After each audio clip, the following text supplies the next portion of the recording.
إن الحمد لله نحمده ونستعينه ونستغفره ونعوذ بالله من شرور أنفسنا ومن سيئات أعمالنا من يهده الله فلا مضل له ومن يضلل فلا هادي له وأشهد أن لا إله إلا الله وحده لا شريك له وأشهد أن محمدا عبده ورسوله. Indeed, all praise is due to Allah, and as such we should praise Him, seek His help, and seek refuge in Him from the evil which is within ourselves and the evil which results from our deeds. For whomsoever Allah has guided, none can misguide, and whomsoever Allah has allowed to go astray, none can guide. And I bear witness that there is no God worthy of worship but Allah, and that Muhammad sallallahu alayhi wasallam is the last messenger of Allah. إن أصدق الحديث كتاب الله وخير هدي هدي محمد صلى الله عليه وسلم وشر الأمور محدثاتها وكل محدثة بدعة وكل بدعة ضلالة وكل ضلالة في النار. And indeed, the best form of speech is the Book of Allah, and the purest source of guidance is the guidance brought by Muhammad sallallahu alaihi wasallam. And the worst of all affairs are innovations in religion.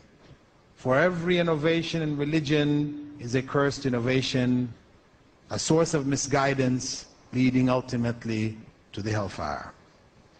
The topic of this evening, hijab, a religious symbol, a question which is raised due to the current state of politics in different parts of the world, not only in the West, where we have heard about it most recently, but actually within the Muslim world itself, in Turkey and Tunisia, where the wearing of the scarf, the headscarf, commonly called hijab, is forbidden in universities and other governmental institutions. The point that I would like to address this evening is that when one takes a practice out of context, it will appear strange. It is natural that it will appear strange. So to the Western eye, this idea that women should cover their beauty, cover themselves, appears to be something strange, something which is going against the flow of globalization, modernization, technological development, and everything else. The reality, of course, is that for us to understand the hijab, we have to look at it within the context of the religion of Islam itself. A religion which governs all aspects of life. It is not something which a person practices one day a week.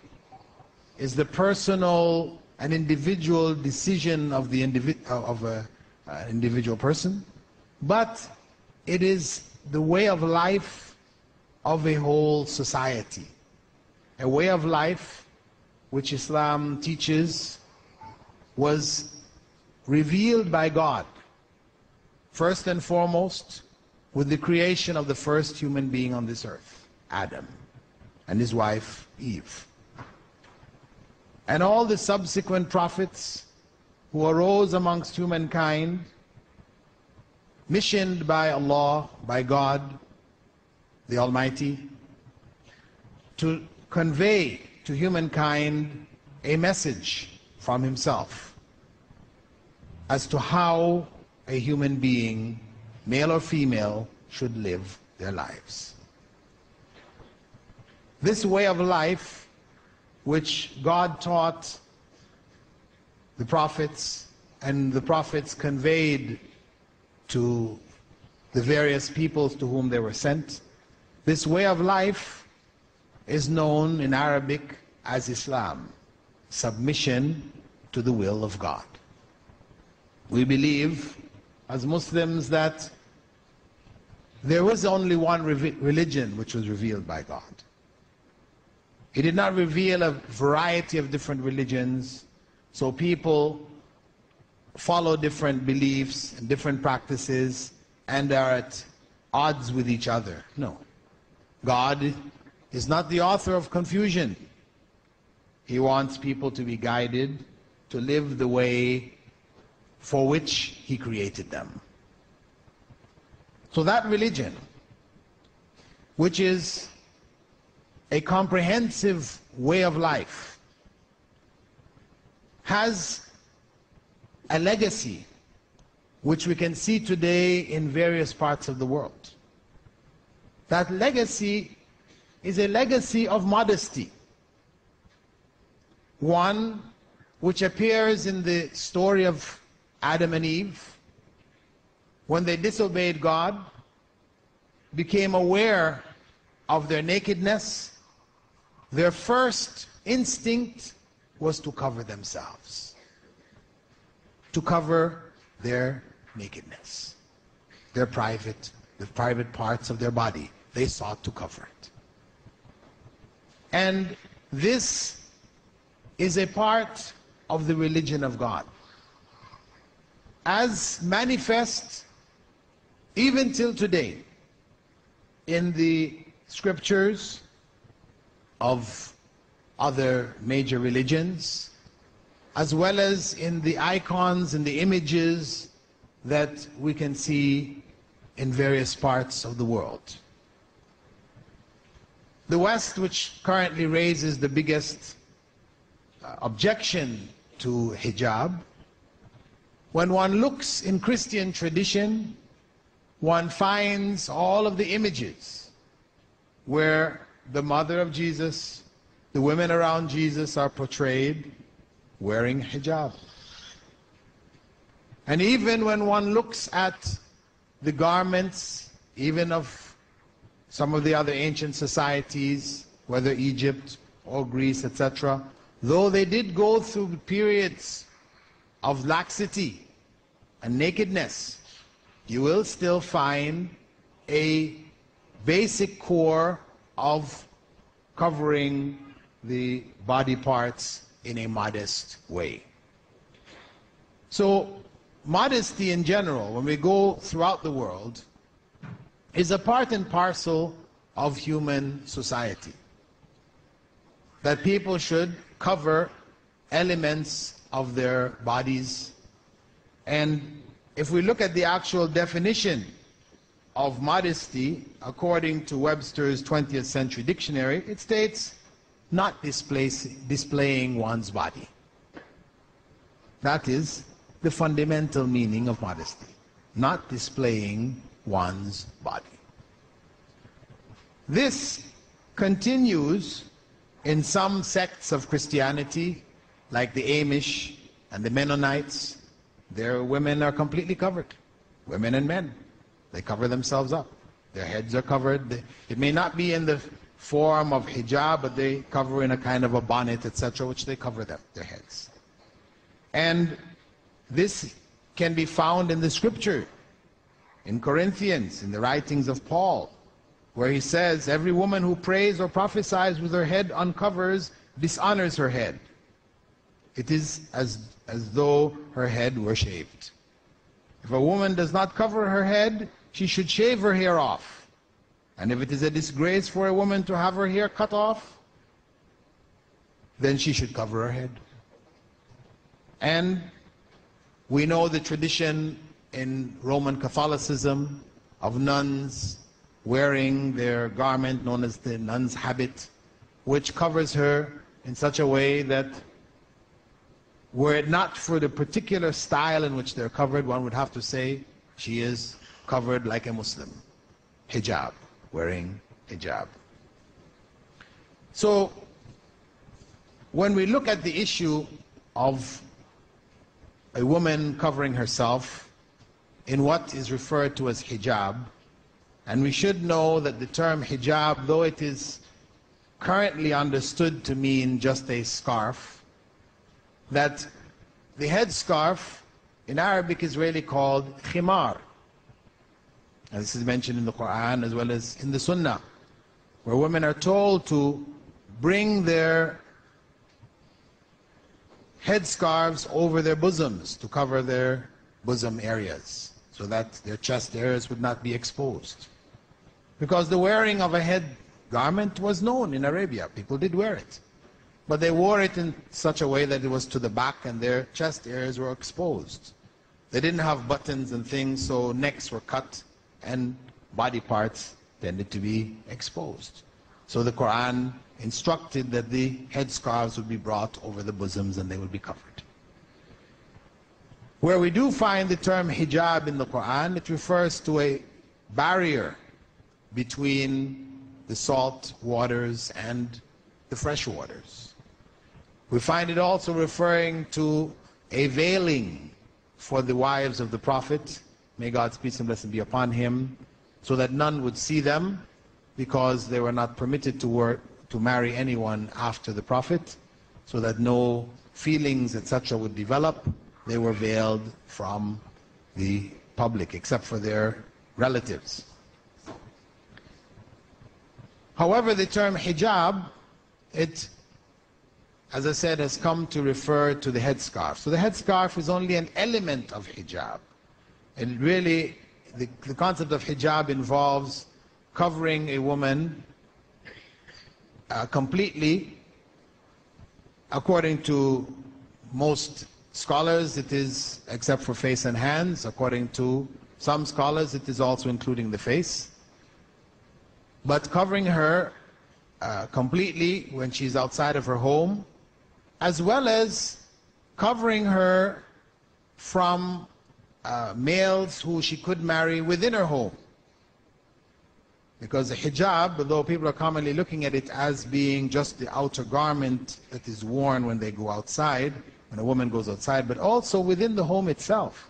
If she's in the home and she has, for example, a brother-in-law, I mean, she must veil herself from him. She cannot appear in a way which would expose her body, whether in the form of dress which is revealing, etc., in front of such individuals. She has to treat that individual who is a brother-in-law, but whom she can marry, just as any other person on the street with regards to veiling herself, maintaining a veil which is physical in the sense that her body should be covered, but it is also a veil which is emotional in that she hides her emotions. She does not expose her emotions when she speaks with people who are marriageable people. She speaks to them in a business-like way, not in a seductive way, with a lilting voice, etc. This is part of hijab, you could say, from an emotional perspective. And even on an intellectual level, she should also maintain her hijab from the perspective that she is conscious of the importance of modesty. She understands the principles behind the covering, that it is not just a cultural hand-me-down, which she does because her mother, female relatives, did it in her place, in her tribe, in her nation, or whatever, they do it. But she does it because she has understood that it is a requirement from God. It is done with an understanding. And she understands from a religious perspective that when she wears her hijab, she is worshiping God with it. So it is a means of worshiping. So it is a very comprehensive hijab or veiling, not limited to the physical act of wearing a particular cloth. A cloth which, due to the exaggeration of secular Western societies, have turned this into an issue done by young girls which would shake a whole nation. young girls put on a scarf and go to school and the whole nation shakes. We have to ask ourselves why? Why should the nation shake when young Muslim girls wear this scarf? Because it's only for Muslim girls. Why does the issue of religious symbolism come into play? Where the state argues that excessive display of religion is not tolerated. So a Christian girl, if she wears a small cross, it's okay. But if she wears a big cross, you know, which is 2 feet by 1 foot or something, then no, she's not allowed to wear it. But who wears crosses like that anyway? You know?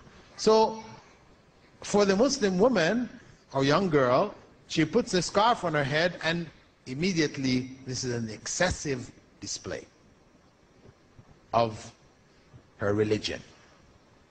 It is a symbol of religion. It has come to us be associated with religion, and Islam in particular, because of the awakening which has taken place in the Muslim world in the last 50 to 25 years.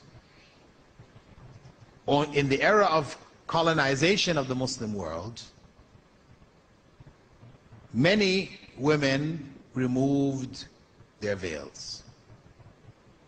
As men changed their dress to become acceptable to the colonial regime, women were also encouraged to change their dress so that they would also be acceptable to that colonial regime.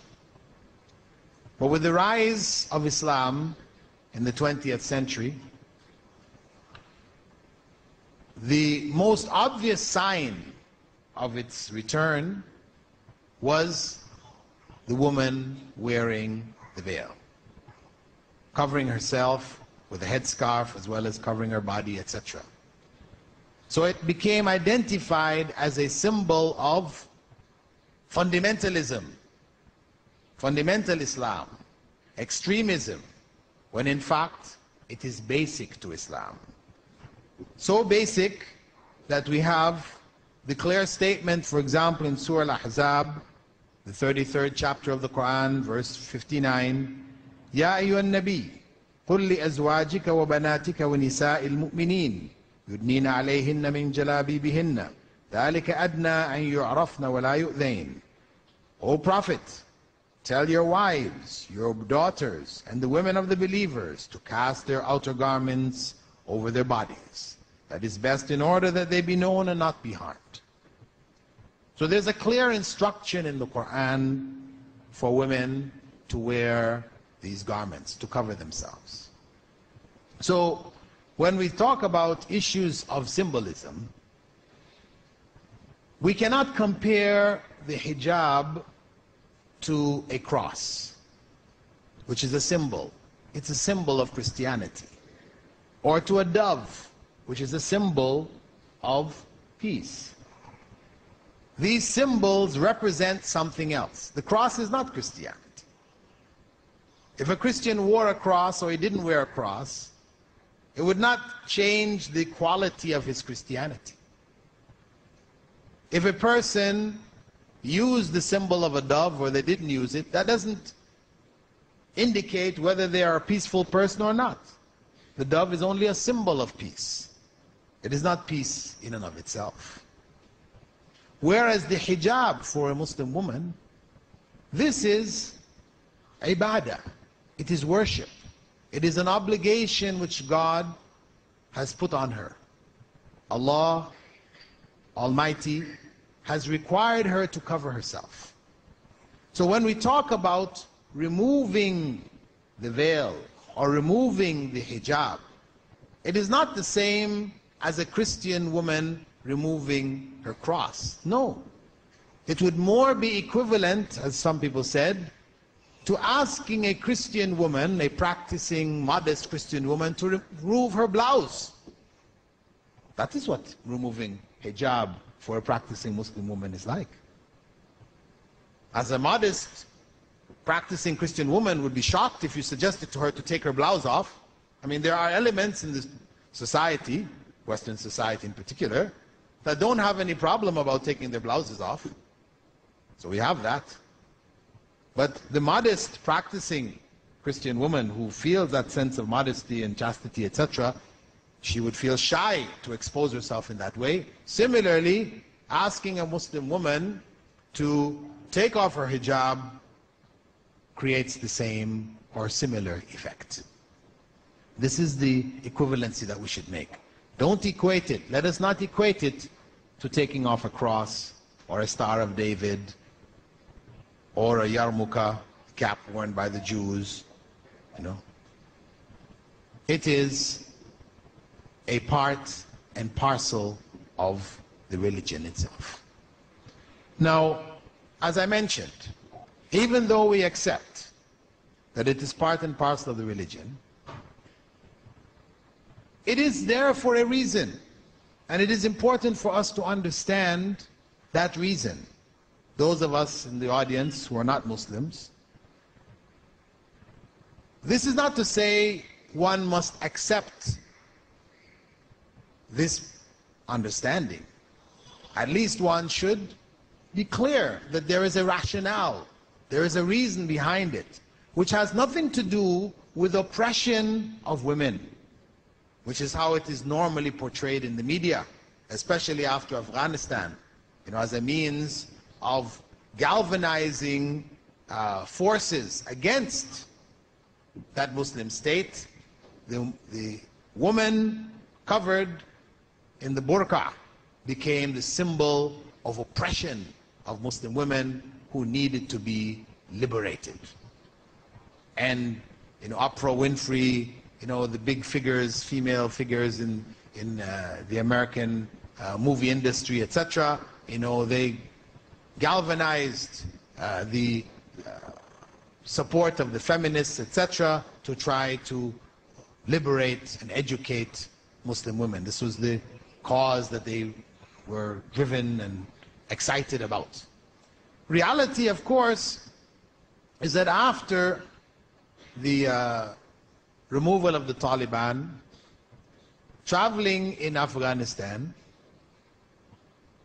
after they have been quote-unquote liberated, still the vast majority, 99% of Afghan women still wear the burqa. The reality is that they were wearing it before, and they would continue to wear it because it was a part of their tradition. They know it is connected with the religion, etc., etc. So the issue of the veil, the covering of the Muslim woman, should not be looked at as an imposition. Yes, it may be there legally in the Sudan, in Saudi Arabia, in Iran, some Muslim countries. It is a part of the law of the country that women cover themselves. And in fact, that is Islamic law. So it is not an extreme element amongst Muslims who would wish to require it according to state law. It is according to Islamic law. And every country, every society has dress codes. Even in the most liberated of Western societies, women and men are required to maintain a certain minimum of dress in public. Yes, some do allow in limited areas, nudist parks, nudist colonies, nudist beaches, etc. We do find this element there, but in general in society, people are not allowed to walk without any clothing down the main streets. Yes, we do find it in India. There are elements amongst the Hindu priests who believe that the highest way of worshiping God is to, you know, go back to one's natural state. So they do walk. You will find in certain parts of India where these priests will come walking into town. They usually stay out in the outskirts in their hermitages or whatever, but they do come in from time to time walking down the main streets stark naked. No. But this is unusual. This says something about Hinduism. But anyway, it is not the norm in most societies. Right? Most parts of the world, people do have dress codes which they're obliged to follow. The fact that Islam sets the dress code at the hijab level, one needs to understand what are the principles behind it.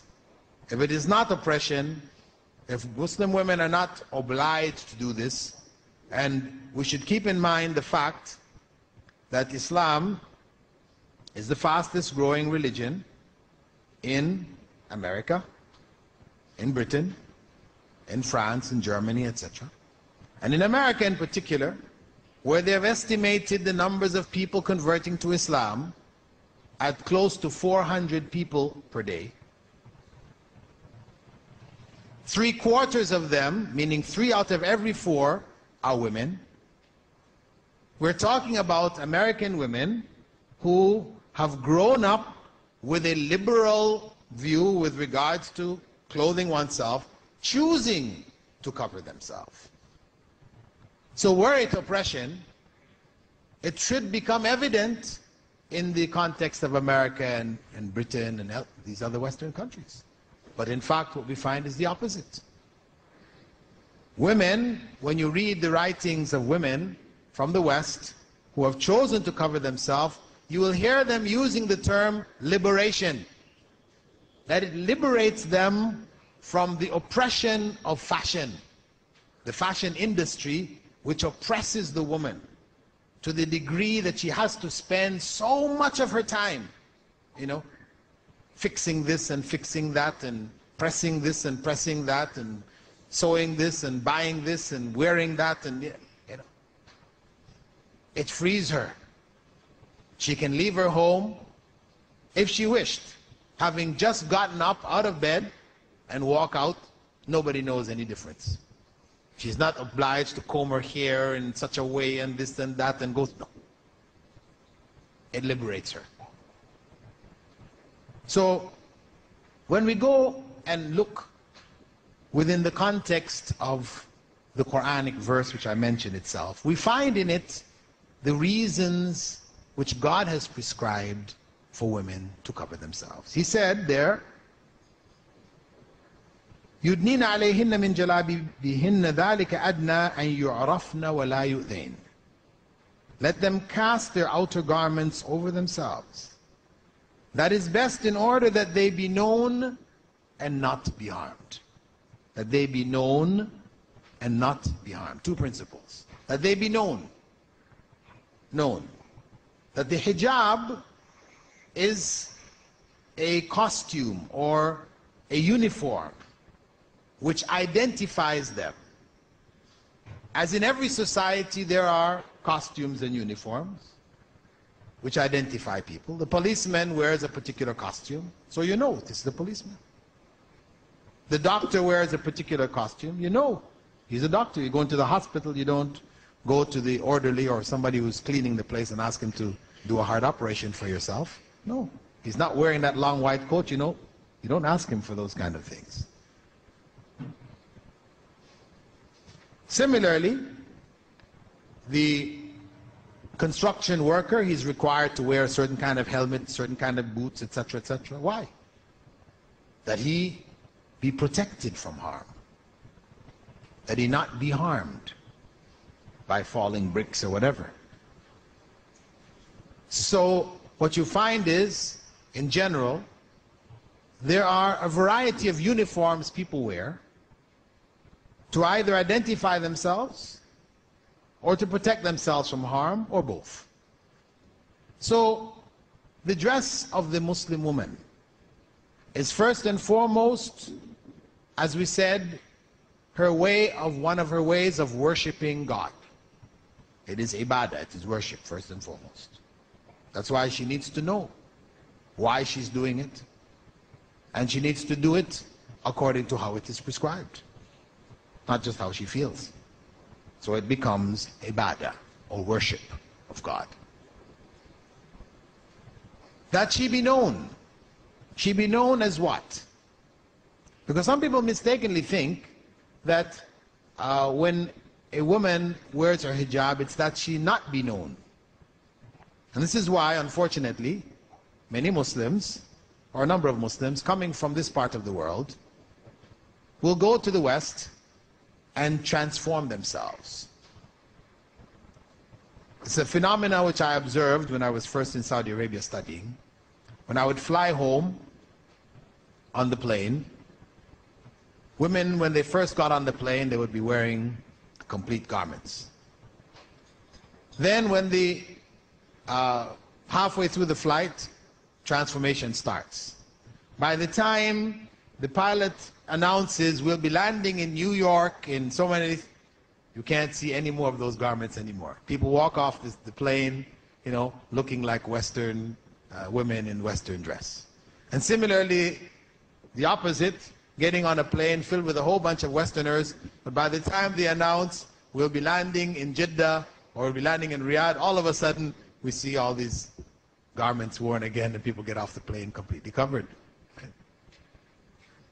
The philosophy of those who do this is that, as it was explained to me, if we wear the hijab in America or Canada, then people are going to stare at us. Men are going to stare at us. And the idea behind hijab is that people don't stare at us, to hide ourselves. Okay. So if we're in Saudi Arabia and we didn't wear this, then people would stare at us. But when we wear it, nobody stares at us. But it's the opposite when we go to America and to Canada, to Britain. When we wear it, people stare at us. When we dress like them, nobody stares at us. This is what they say. But Allah explains in the Quran that this garment is that they be known.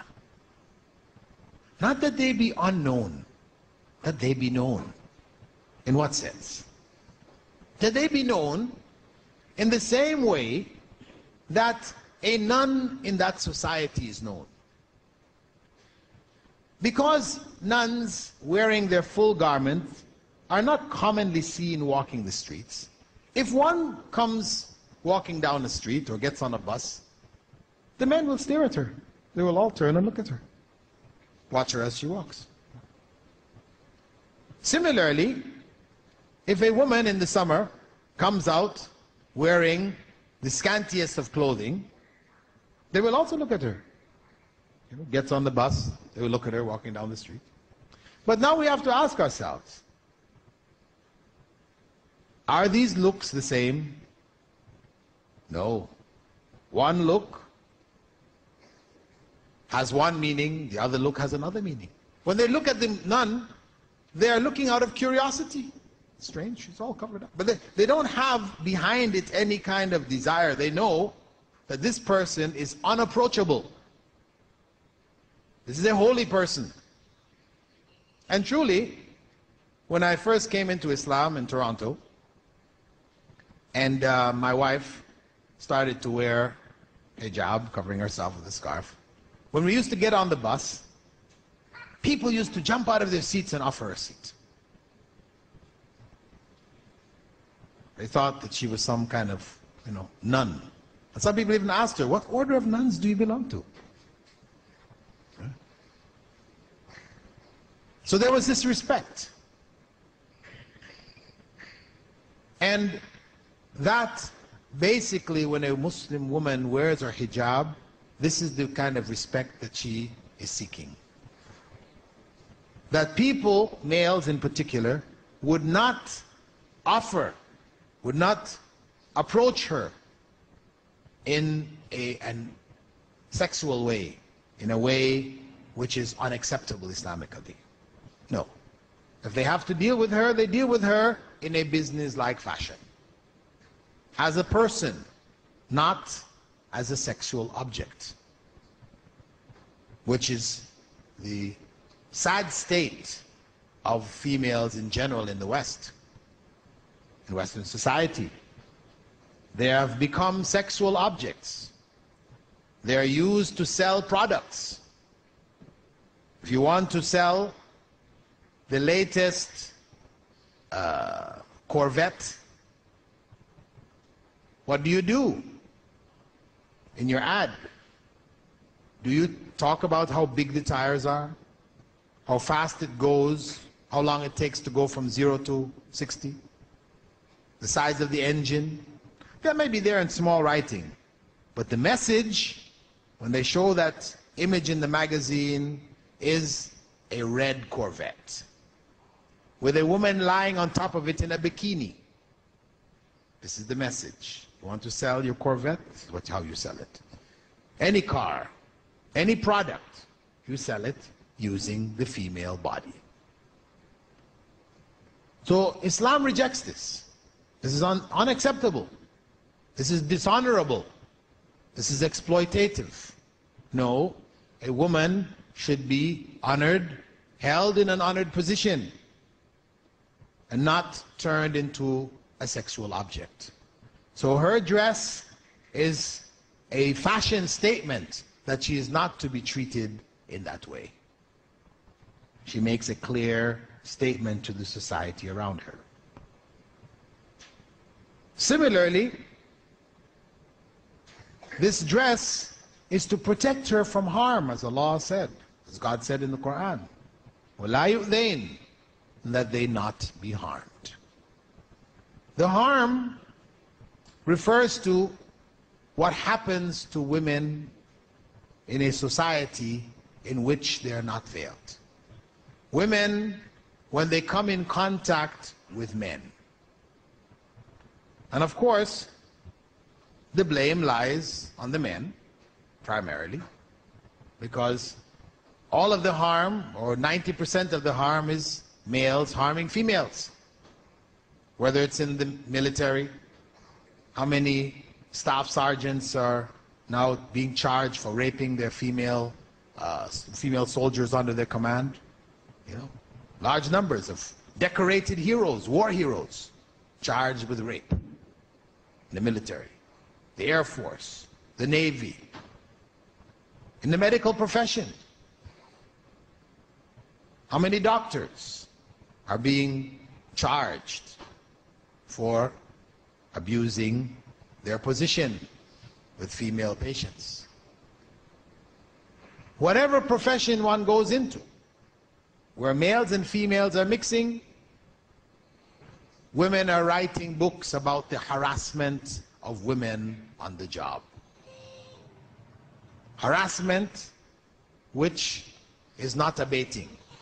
Harassment in a society where people have ready access to sexual gratification. There's so many products, clubs, a variety of other means that people have, yet women are.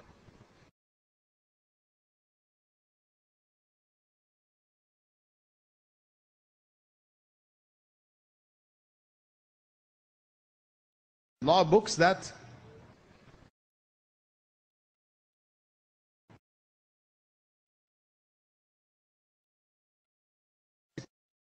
very severe punishment. Philippines has taken up that law. India is considering it. Other countries, women are feminists are talking about it. Kill these men. But can we really apply such a severe law without a balance from the side of the women, that they are also required to cover their charms? It's not fair to just kill a man who steps out of line and the woman is free to expose herself. She might say, well, listen, when I wear my miniskirt, right, my halter top or whatever, I am not inviting men. This is not my intention.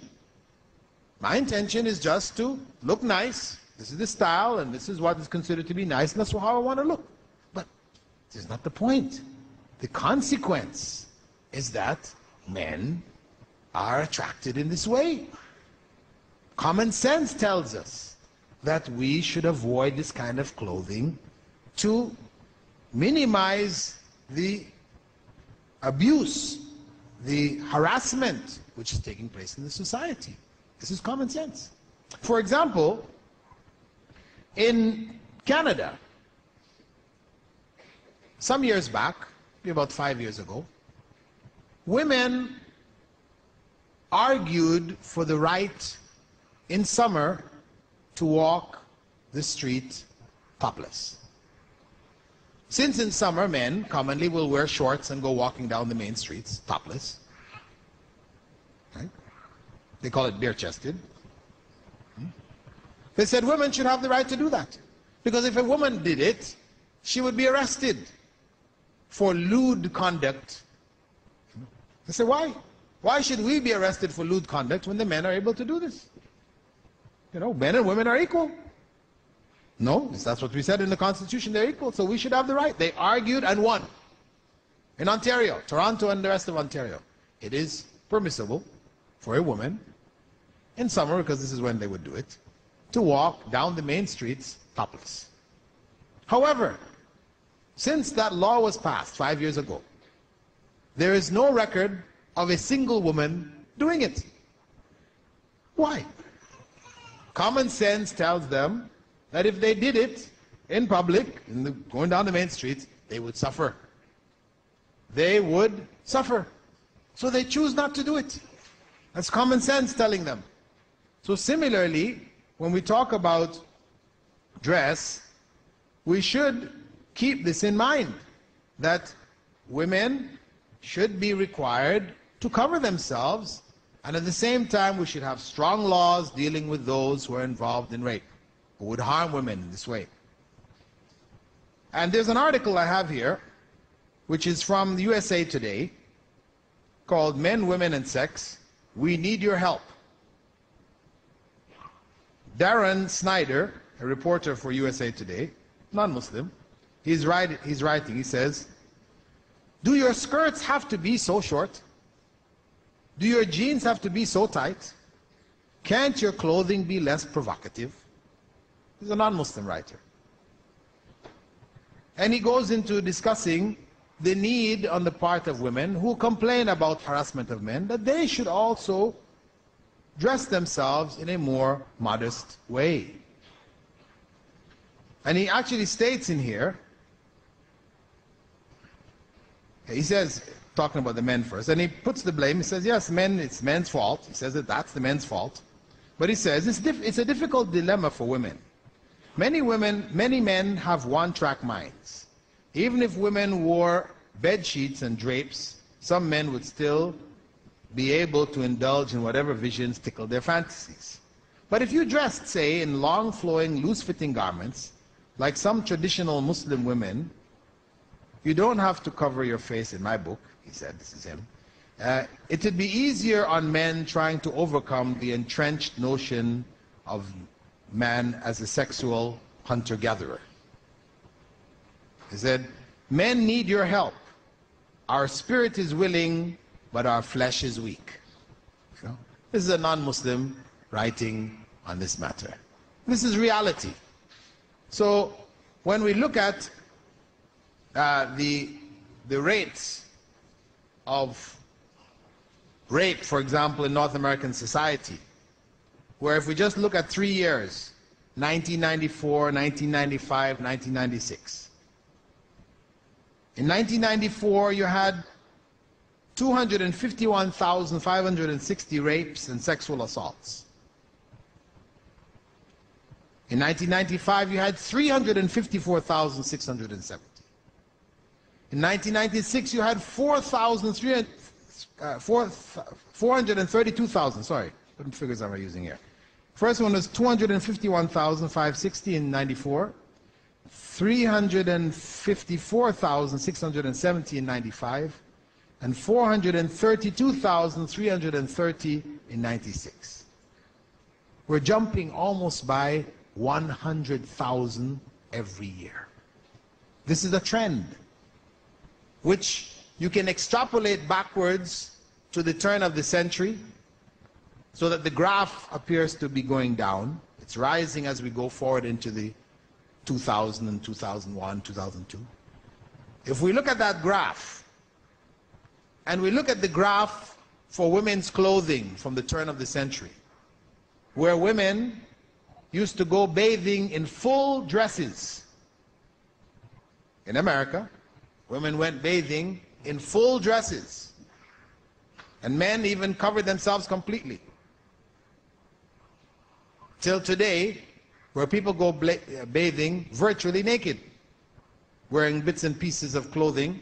They call it bikinis and a variety of other things, but in fact they're virtually naked. You see a graph going in the opposite direction, going from fully dressed to fully undressed. Rapes going from few to many. There is a correlation. Yes, there are figures which have to do with rape, and yes, that it tends to happen amongst those people who are in the families, etc. It's not that the strangers are fewer, but even amongst the strangers, I'm just saying that the rate of strangers committing rape is on the rise. And if we put rape aside and just go, and the figures they have in America, they said every minute 5 women are raped in America. Every minute 5 women are raped in America. Leaving those figures aside, just go to the harassment. The reality is that harassment is on the increase. So, harm is directed at women in a very obvious way. Islam prescribes the hijab, the garment to protect the woman, and also to identify her in the society. It is not a means of oppression, though some people might oppress with it. I'm not saying that that does not occur somewhere in the world, that there are some people oppressing with a hijab, as people may oppress with virtually anything. But as a basic principle in the religion of Islam, it is not a principle of oppression, but one of protection and identification. It is one in practice of liberation for the woman, as we said, from the oppression of the fashion industry. And if we look at the goals of dress in general in Muslim society, we find that the first goal is the covering of the private parts. Second is the protection from the elements. And third is beautification and attraction. Primary is covering the private parts. Secondary, protection from the elements. And thirdly, beautification.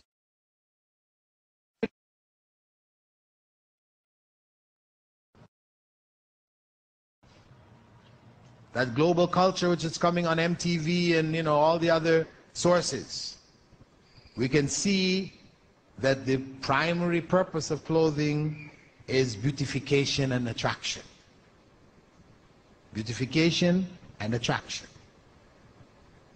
And after that, it is protection from the elements. And last, it is covering the privates. It's the total opposite.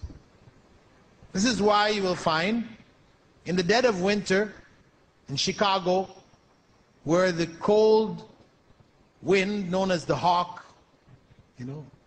rips through you, at 20, 30 degrees below zero, you shiver just thinking about it. You will find women walking out in miniskirts in the dead of winter. How? What is the intent here?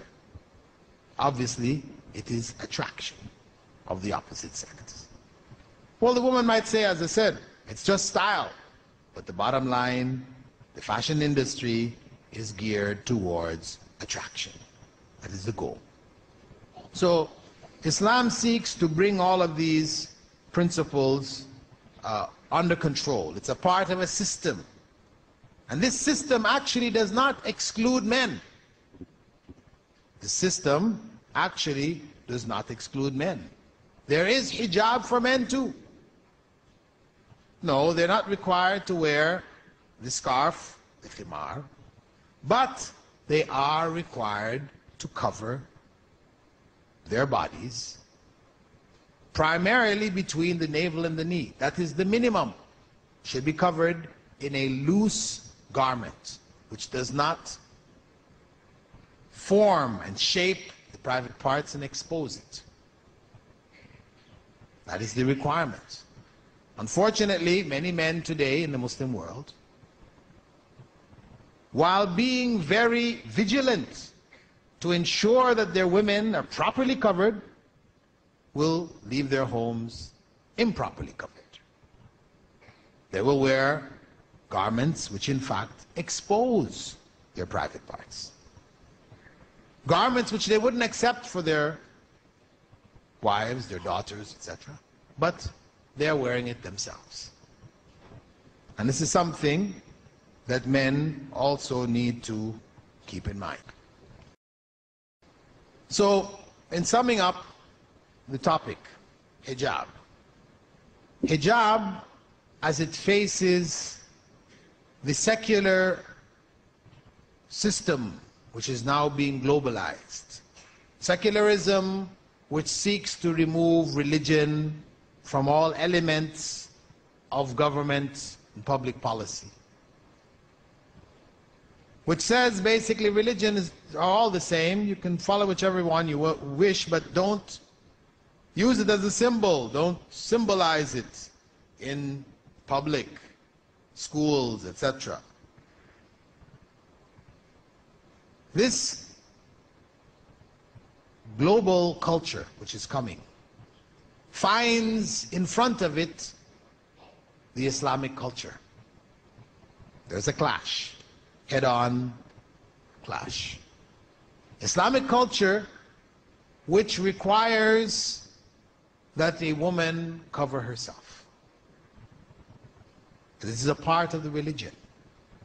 Yes, some Muslims may be lax, not practice it properly in different parts of the world, but as a whole, the Muslim nation recognizes that this principle of modesty is a part and parcel of the religion.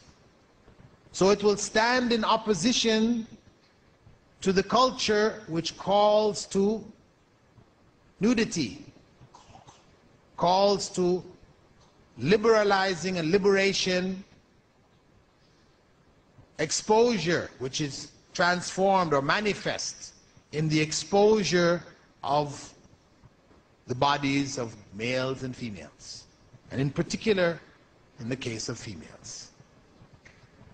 So there is a clash happening.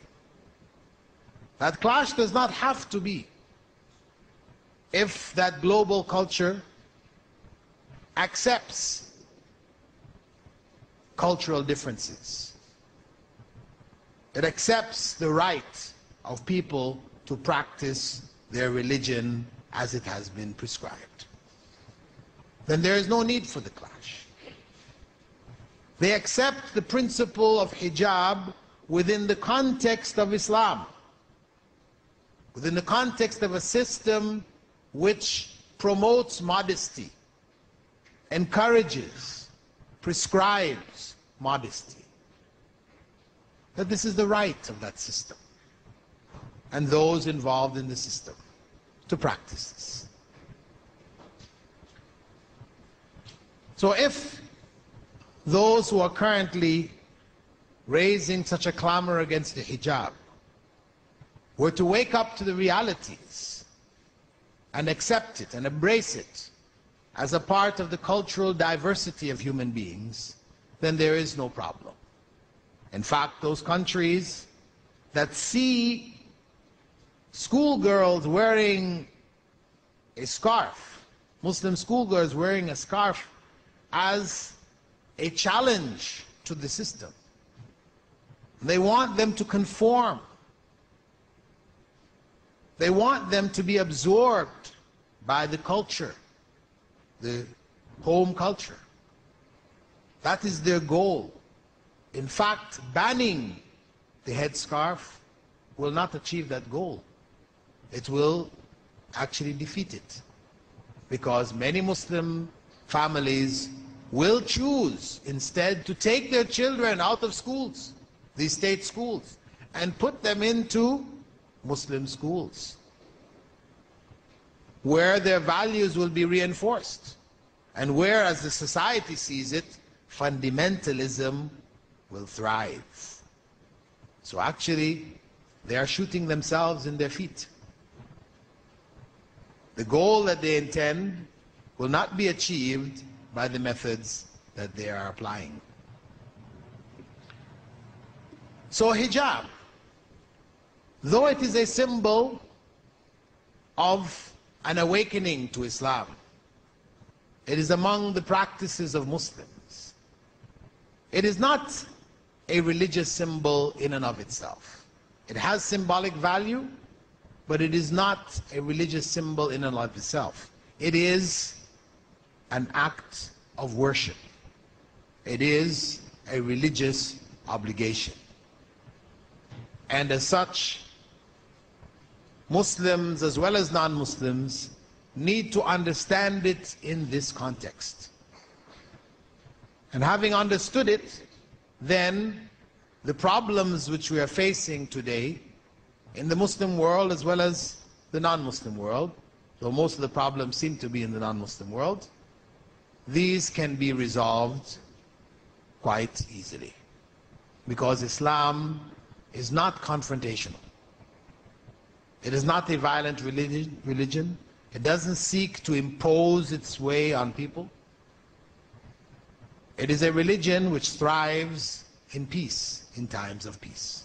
It spreads most rapidly when there aren't tensions, when there aren't conflicts.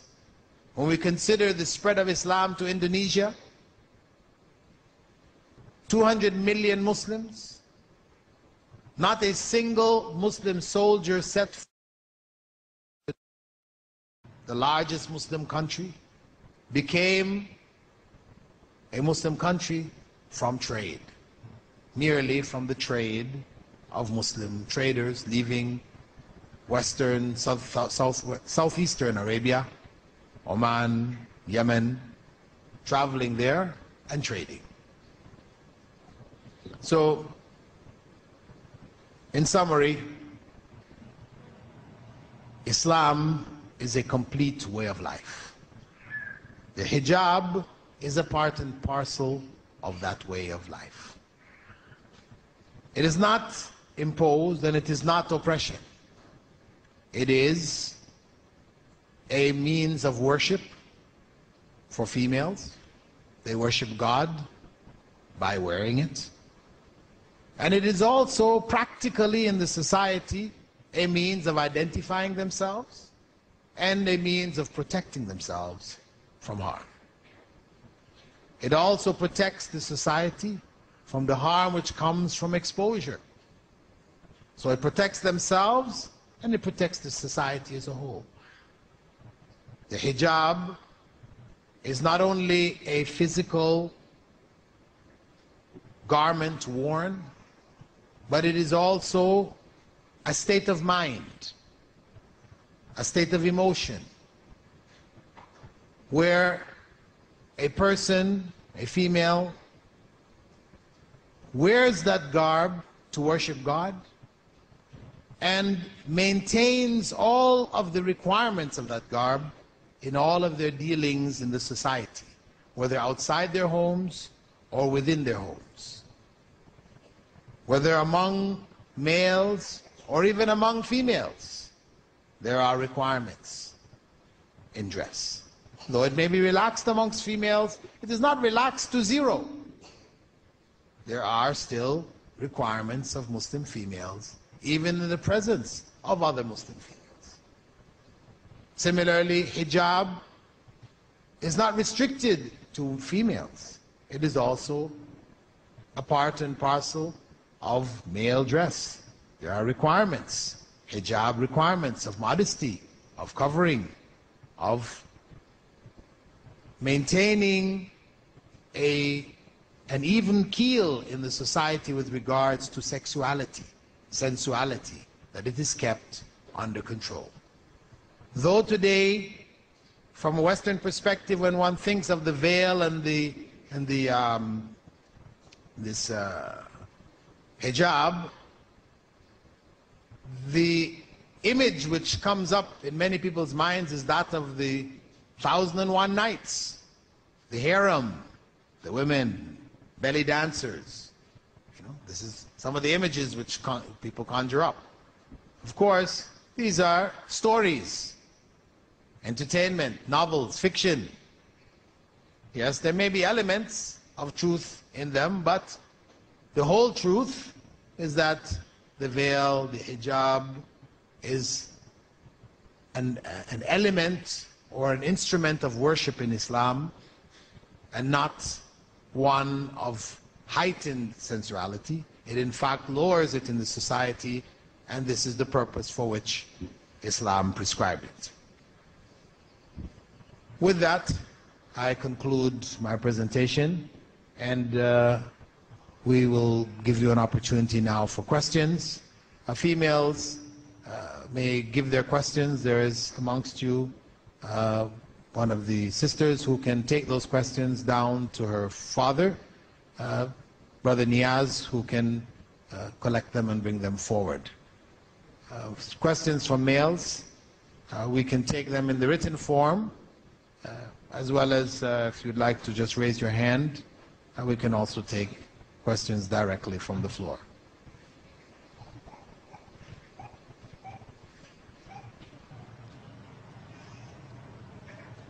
Go ahead. Wa alaikum salam.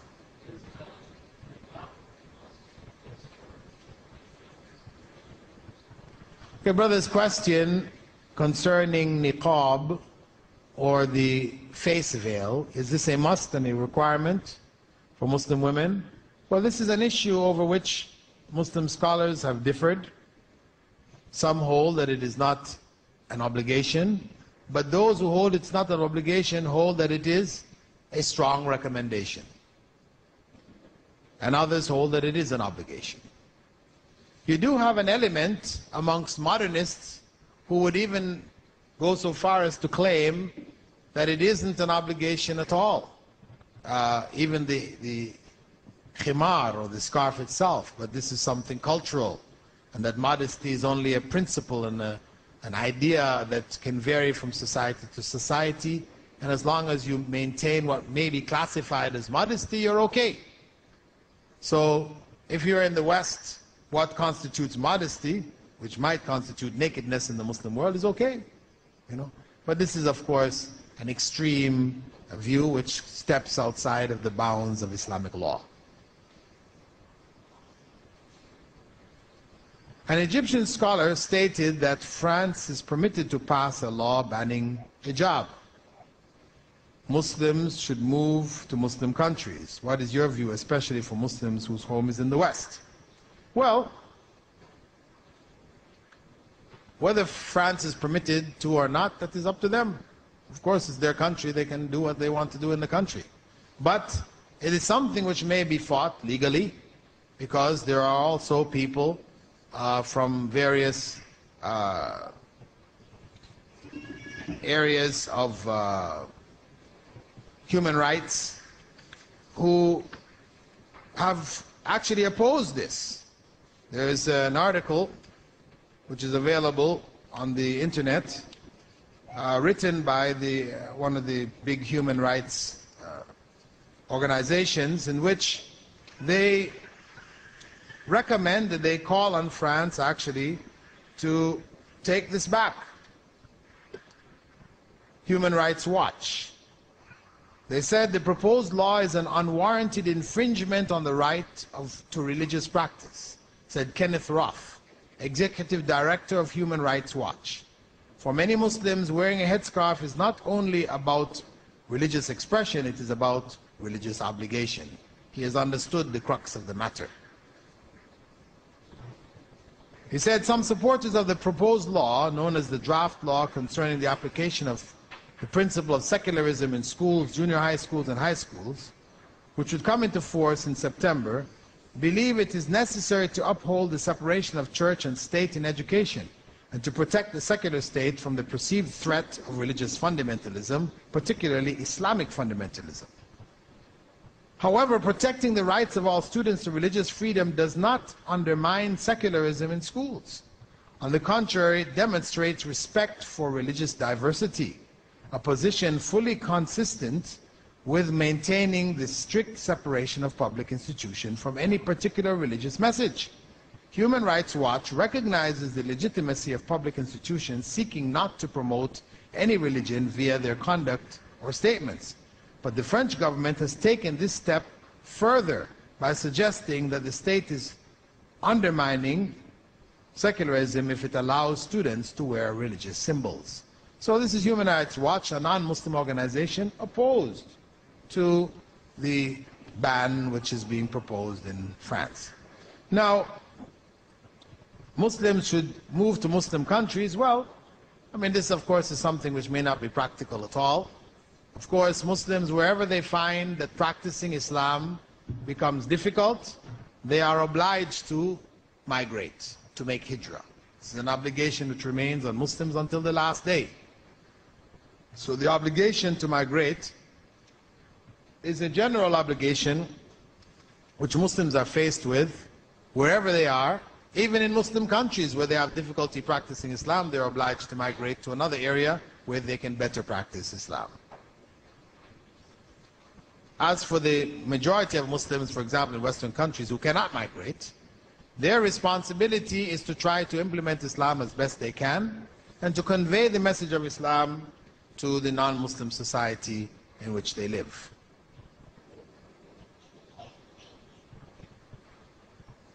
In case a woman is alone in her home, what clothing should she wear? Well, if she's absolutely alone, of course, she's free, she has to take a bath, whatever. I mean, people take baths, they don't usually wear clothing when they take baths, you know, so it means that sometimes she may take off all of her clothing. So it depends on the circumstance, you know. She doesn't have any particular minimum which is prescribed, but for herself, whatever she feels, you know, most comfortable in, within the bounds of her own personal modesty, then she is permitted to wear as she wishes, within the bounds of her own home when she's alone. What is the exact way of wearing the veil? Oh, this is the same question we looked at earlier. What is the sin for not wearing hijab? Well, of course, this is disobedience to Allah subhanahu wa ta'ala, Allah Almighty.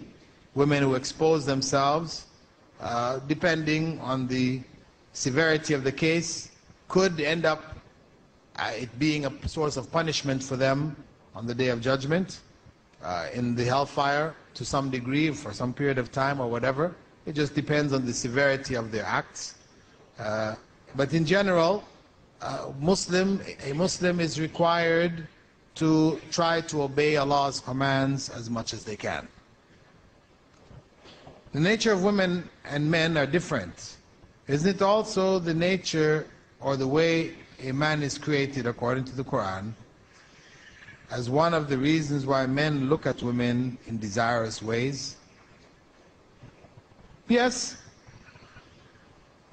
it is from the nature of men that they are more easily aroused by females, just looking at them, etc. It is part of the difference. And this is why Allah, when speaking about the covering, says, tell the men, Muslim men, the believing men, that they should lower their gaze and guard their private parts. They're told. As women are told, they're also told. Question 2, is this conforming by other countries, the banning of the hijab for Muslims, a sign that non-Muslims are fearful of Islam? Yes, it does represent something of a fear. They see in Islam this wearing of the hijab, a fundamentalist upsurge, and they link it to terrorism, which of course is a false link, because fundamentalism, going back to the fundamentals of Islam, is something required of all Muslims. And this has no link with terrorism. Terrorism is something else. A person may be an atheist and a terrorist. He could be, a Muslim who is not practicing Islam and he's a terrorist. It doesn't necessarily link with practicing Islam. So it's a misunderstanding on the part of many people in the West, unfortunately promoted by the media, that fundamentalism means terrorism. If women wear complete hijab, covering the face, then identification will be difficult, as per the Prophet saying that they should be identified when she goes with a man. Well, I don't know about that saying. In fact, the idea is that she is not identifiable, easily identifiable. It is sufficient that she knows who her husband is and where they have to meet. It is not necessary that the husband be able to identify his wife, when she is amongst other women in a similar dress. This is not a necessity. Some parents say, I will leave it up to my daughter to decide. What do you have to say to them? Well, this is a mistake. This is a mistake. It is something which Allah has already decided. So to say, I will leave it up to my daughter to decide, is to go against the commandment of Allah, is to give the right of decision which belongs to Allah to your daughter. This is a big mistake. Of course, many Muslims who are not applying Islam properly find themselves in a difficult situation when they recognize culturally that a girl has now become a young woman and she needs to be covered, and they ask her to cover and she doesn't want to. They have to struggle with this. Then they say, okay, I'll leave it up to you. But the reality is that the Prophet ﷺ said, teach your children prayer by the time they're 7. عَلِّمُوا أَوْلَادَكُمُ الصَّلَاةِ بِسَبْعٍ. Teach them prayer by the time they're 7. Teaching them prayer involves teaching them hijab. Because to teach a young girl how to pray, it doesn't mean the physical actions alone. It means the dress that accompanies it. That she must cover herself accordingly what is acceptable for prayer. And she learns that dress from the time she's 7. By the time she reaches puberty, you'll not have any problems encouraging her to wear the hijab, because she'll already be doing it. Maybe not as complete, maybe at that time she wears it in the most complete sense. So that only becomes a problem for those people who are not following the prophetic instructions.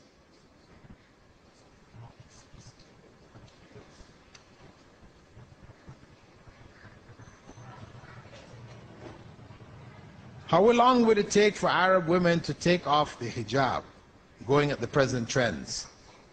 Well, I'm not a fortune teller, so I really can't give you an answer to that one. And in any case, these trends are cyclic. If we were to go to Egypt, for example, 60 years ago, you would hardly find any woman wearing a scarf. Hardly find it. Today, you can't go anywhere without finding women wearing scarves. When I was in Malaysia in the 60s, I lived in East Malaysia, which is a Muslim country, I never saw a single woman in hijab. Not a single woman. Not one. Even, I found myself, when I went to Madeenah to study, during Hajj, and I saw these women that looked like the women of Malaysia, all covered up, except for their face and hands. I asked some friends of mine, where are these people from? Because they look like Malaysia. They said Malaysia. I said, what? I never saw anybody dressed like that in Malaysia. Because what they would do they knew that when you pray you had to cover yourself. They would carry these garments in bags when they go to the mosque, and then when they get inside they'd put it on and they'd pray in it and put it back in the bag and leave. So I never saw it the whole time I was there in Malaysia. Now when I went back in the 90s, it was everywhere. The schools, the public places, everywhere.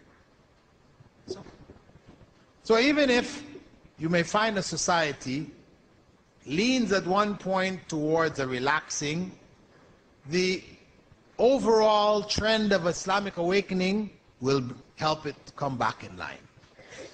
So I don't fear for the future in that regard.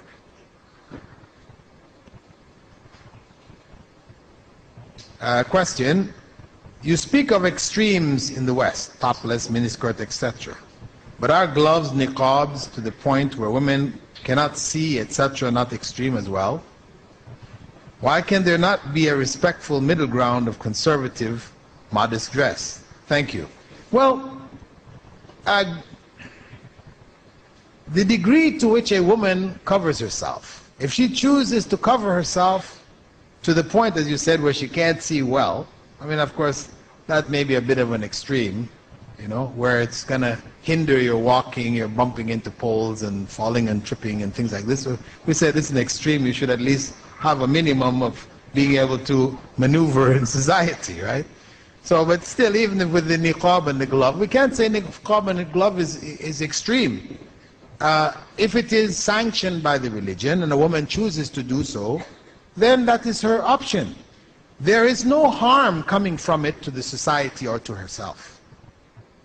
There's no harm coming from it to the society and to herself. In fact, one recent study, a doctor I was reading talking about societies where women wear the face veil have fewer incidences of nose and throat infections because it acts as a screening out.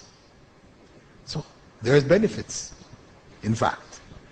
Now, if we go to the other extreme, you know, where people, the topless and the miniskirt, we say there's harm, there's obvious harm there, you know. So where are we going to find the modest means?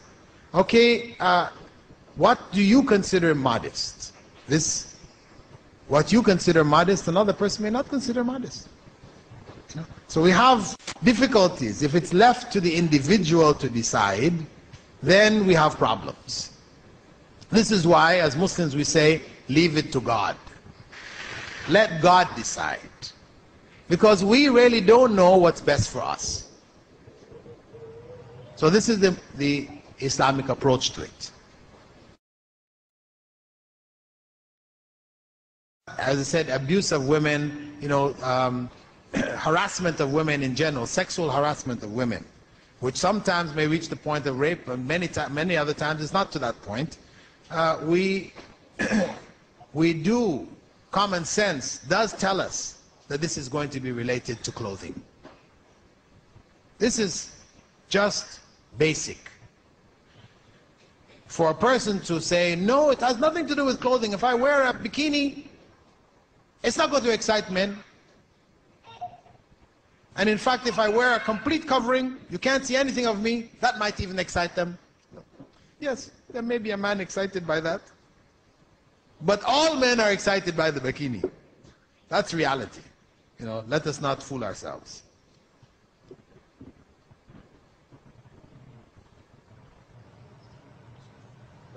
Okay, our time's running out. We have hit the hour of 10 o'clock. And though we have a number of questions remaining, what I can do is maybe I'll save them for the center. We can answer them at the Qatar Guest Center, where we have regular classes in the evening. I have regular Friday classes there. I can answer some of them in my question and answer period, because the time will not permit going through all of them.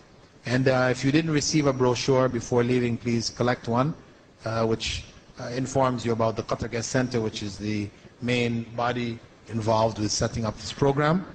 And inshallah, we'll be having other public programs. We hope that you will continue to take